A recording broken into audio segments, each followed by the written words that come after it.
Guide de couleurs et redéfinition des couleurs de l'illustration dans Adobe Illustrator.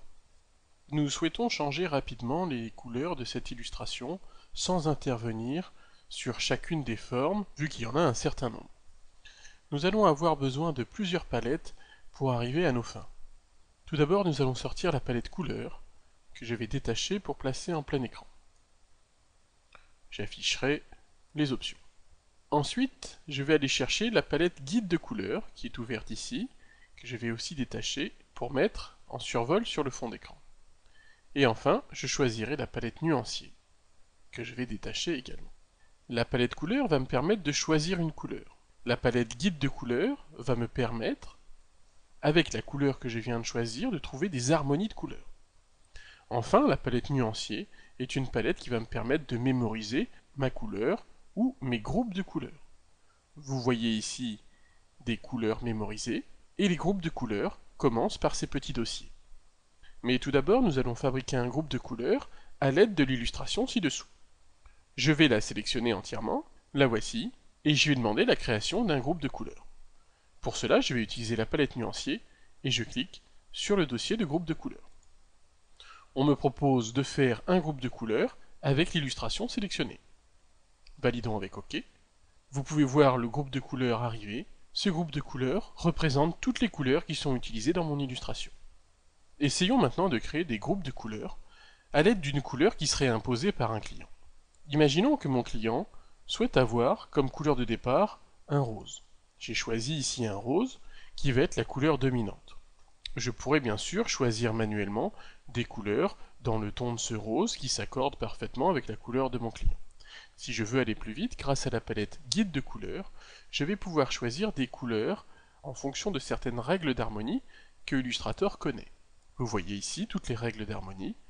Il me suffit de choisir la règle qui me plaît. À partir de la couleur que j'ai choisie, voilà les couleurs en accord, suivant la règle d'harmonie sélectionnée. Et bien si je veux mémoriser ce groupe de couleurs, je n'ai qu'à cliquer sur cette dernière icône. Et automatiquement, mon groupe de couleurs s'enregistre dans le nuancier. Si ce rose me paraît trop fort, je peux prendre un rose plus pâle ici. En le sélectionnant, vous voyez qu'il apparaît ici en référence. Nous allons devoir cliquer encore une fois, et le groupe de couleurs se recalcule avec des teintes plus pastel cette fois-ci, puisque la couleur de départ l'était aussi.